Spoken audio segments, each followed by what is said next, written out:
ಕರ್ನಾಟಕದ ಇತಿಹಾಸದಲ್ಲಿ ಇದೊಂದು ಚರಿತ್ರಾತ್ಮಕ ದಿನ. ಇತ್ತೀಚಿನ ದಶಕಗಳಲ್ಲಿ ಇಂಥದೊಂದು ಅತಿ ದೊಡ್ಡ ಯೋಜನೆಯನ್ನು ರಾಜ್ಯ ಸರ್ಕಾರ ಉದ್ಘಾಟನೆ ಮಾಡ್ತಾ ಇರೋದು ನಮ್ಮೆಲ್ಲರೂ ಕೂಡ ರಾಜ್ಯದ ಜನತೆಗೆ ಬಹಳ ದೊಡ್ಡ ಸಂತೋಷವನ್ನು ಉಂಟು ಮಾಡಿದೆ. ಗೌರಿ ಹಬ್ಬ ಇವತ್ತು ಗಂಗೆ ಪೂಜೆ ಮಾಡ್ತಾ ಇದ್ದೀವಿ.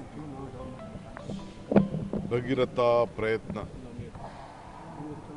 ಮಾಡ್ದಂಗೆ ನಮ್ಮ ಸರ್ಕಾರ ಕೂಡ ಒಂದು ಪ್ರಯತ್ನವನ್ನು ಮಾಡಿ ಪಶ್ಚಿಮ ಘಟ್ಟದಿಂದ ನೀರನ್ನು ಬಯಲುಸೀಮೆಗೆ ತೆಗೆದುಕೊಂಡು ಹೋಗುವಂಥ ಕೆಲಸವನ್ನು ಮಾಡ್ತಾ ಇದ್ದೇವೆ.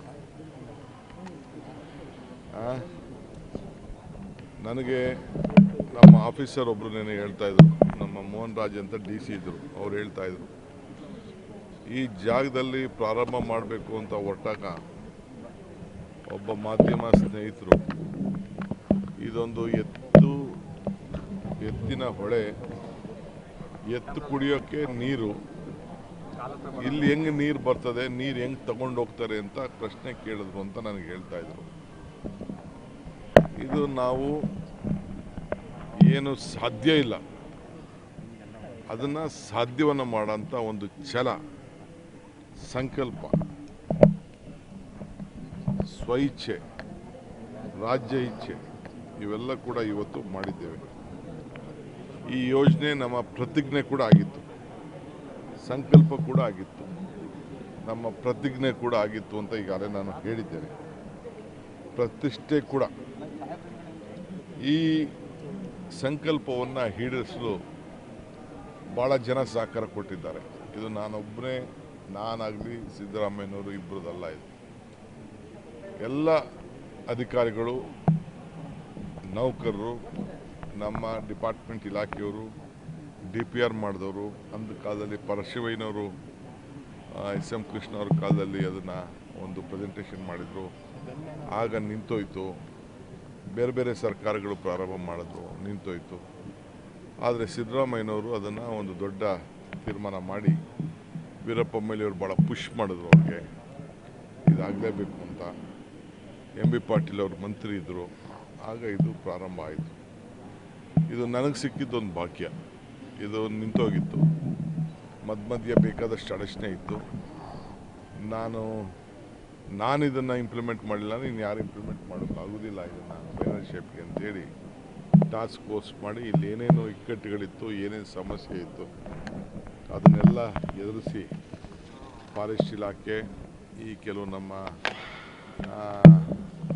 ನೀರು ಶೇಖರಣೆ ಮಾಡಿ ಪವರ್ ಜನರೇಟ್ ಮಾಡ್ತಿದ್ರು ಅವ್ರದ್ದೆಲ್ಲ ಕಿತಾಪತಿ ಇತ್ತು, ಕೆಲವು ರೈತರದ್ದಿತ್ತು, ಬೇರೆ ಬೇರೆ ವ್ಯಾಜ್ಯಗಳೆಲ್ಲ ಕೂಡ ಇತ್ತು. ಅವನ್ನೆಲ್ಲ ಇತ್ಯರ್ಥ ಮಾಡಿ ಇವತ್ತು ಈ ಒಂದು ಪವಿತ್ರವಾದಂಥ ಈ ಗೌರಿ ಹಬ್ಬದ ದಿನ ಇವತ್ತು ನಾವು ಗಂಗೆ ಗೌರಿ ಇಬ್ಬರೂ ಕೂಡ ನಮನವನ್ನು ಅರ್ಪಿಸ್ತಾ ಇದ್ದೇವೆ. ನಾನು ಆಗಾಗ ಒಂದು ಮಾತು ಹೇಳ್ತಾ ಇರ್ತೀನಿ, ಇದು ಭಾಗ್ಯ, ಇದು ಭಾಗ್ಯ, ಇದು ಭಾಗ್ಯವಯ್ಯ, ಪದುಮನಾಭನ ಪಾದ ಭಜನೆ ಪರಮ ಸುಖವಯ್ಯ ಅಂತೇಳಿ.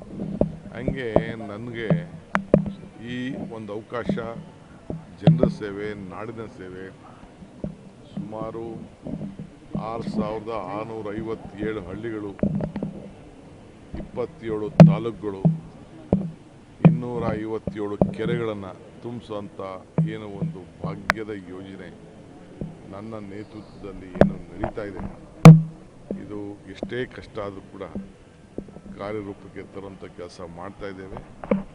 ಇನ್ನೂ ದೊಡ್ಡ ಚಾಲೆಂಜಿಂಗ್ ಜಾಬ್ ಇದೆ. ಇಷ್ಟಕ್ಕೆ ಮುಗಿದೋಯ್ತು ಅಂತ ಇಲ್ಲ, ನೀರು ತೆಗೆಯೋದೇ ಒಂದು ಸಾಹಸ. ಇದಾದಮೇಲೆ ಫಾರೆಸ್ಟ್ ಡಿಪಾರ್ಟ್ಮೆಂಟ್ ಸ್ವಲ್ಪ ಸಮಸ್ಯೆ ಇದೆ, ಅದನ್ನು ಸರಿ ಮಾಡಿದ್ದೀನಿ. ಸದ್ಯದಲ್ಲೇ ಅದು ಕೂಡ ಚಾಲನೆ ಆಗ್ತದೆ. ಅದಾದಮೇಲೆ ನೀರು ಫ್ಲೋ ಆಗ್ತದೆ. ಈ ಮಧ್ಯದಲ್ಲಿ ದೊಡ್ಡಬಳ್ಳಾಪುರ ನಮ್ಮ ಕೊರಟಗೆರೆ ಜಾಗದಲ್ಲಿ ಅಲ್ಲೊಂದು ಜಾಗನ ನೀರನ್ನು ಅಲ್ಲಿ ಶೇಖರಣೆ ಮಾಡಬೇಕು ಅನ್ನೋ ಒಂದು ಲೆಕ್ಕಾಚಾರ ಇದೆ. ಅದು BJP ಗೌರ್ಮೆಂಟಲ್ಲಿ ಸ್ವಲ್ಪ ಚೇಂಜ್ ಮಾಡಿದ್ದಾರೆ. ಅದನ್ನು ಹೋಗಿ ಸದ್ಯಕ್ಕೂ ಕೂಡ ಅದನ್ನು ನಾನು ನೋಡ್ತೀನಿ, ನೋಡಿ ಅದನ್ನು ಕೂಡ ಏನು ಮಾಡ್ಬೋದು ಅಂತೇಳಿ ನೋಡಿ ನೆಕ್ಸ್ಟು ನಮ್ಮ ಕೋಲಾರ ಚಿಕ್ಕಬಳ್ಳಾಪುರಿಗೆ ಪೈಪಲ್ಲಿ ತೆಗೆದುಕೊಂಡು ಹೋಗುತ್ತೆ. ಇದಕ್ಕೋಸ್ಕರನೇ ಒಂದು ದೊಡ್ಡ ಕಾನೂನು ಮಾಡಿದ್ದೀನಿ. ಇದು ಈ ನೀರನ್ನು ಯಾರು ಮಧ್ಯದಲ್ಲಿ ಉಪಯೋಗಿಸ್ಕೊಳ್ಬಾರ್ದು ಅನ್ನೋ ದೃಷ್ಟಿಯಿಂದ 63-64ರಲ್ಲಿ ಒಂದು ಯಾವುದೋ ಒಂಥರ ಕಾನೂನು ಮಾಡಿದ್ದು. ಈಗ ಭಾಳ ಸ್ಟ್ರಿಕ್ಟಾಗಿ, ಯಾಕೆಂದರೆ ಏನೇ ಮಾಡಬೇಕು ಅನ್ನೋ ಛಲ ಇರಬೇಕಲ್ಲ, ಆ ನೀರು ತಲುಪಬೇಕು. ಮಧ್ಯ ಮೋಟ್ರುಗಳನ್ನ ಹಾಕ್ಬಿಟ್ಟು ಪಂಪ್ ಮಾಡಿಬಿಡ್ತಾರೆ. ಅರ್ಧ ಕಿಲೋಮೀಟ್ರ್ ಯಾರು ಕೂಡ ನೀರನ್ನ ಉಪಯೋಗಿಸಬಾರ್ದು ಅನ್ನೋ ದೃಷ್ಟಿಯಿಂದ, ಏಕೆ ನಾವು ಇಟ್ಟಿರೋಂಥ ಗುರಿ ತಲುಪಬೇಕಲ್ಲ. ಗುರಿ ಏನು? ಬಯಲು ಸೀಮೆಗೆ ನೀರು ಕೊಡಬೇಕು, ಬರಡು ಭೂಮಿಗೆ ನೀರು ಕೊಡಬೇಕು, ಅಂತರ್ಜಲ ಹೆಚ್ಚಿಸಬೇಕು, ಕುಡಿಯೋ ನೀರು ಕೊಡಬೇಕು. ಇದು ವ್ಯವಸಾಯಕ್ಕೆ ಉಪಯೋಗಿಸ ಮಾಡೋಕ್ಕಲ್ಲ. ಅಂತರ್ಜಲ ಕೆಲವು ಜಾಗದಲ್ಲಿ ಕೆರೆಗಳ ನೀರು ತುಂಬಿದಾಗ ಹೆಚ್ಚಿಕೊಳ್ತದೆ, ಅದಕ್ಕೆ ನಾವೇನು ಮಾಡೋಕ್ಕಾಗಲ್ಲ. ಸುಮಾರು 10 TMC ಅಷ್ಟು ಕೆರೆಗಳನ್ನು ತುಂಬಿಸ್ತೀವಿ, 14 TMC ಅಷ್ಟು ನೇರವಾಗಿ ಪೈಪಲ್ಲಿ ನೀರನ್ನು ಕೊಡ್ತೀವಿ.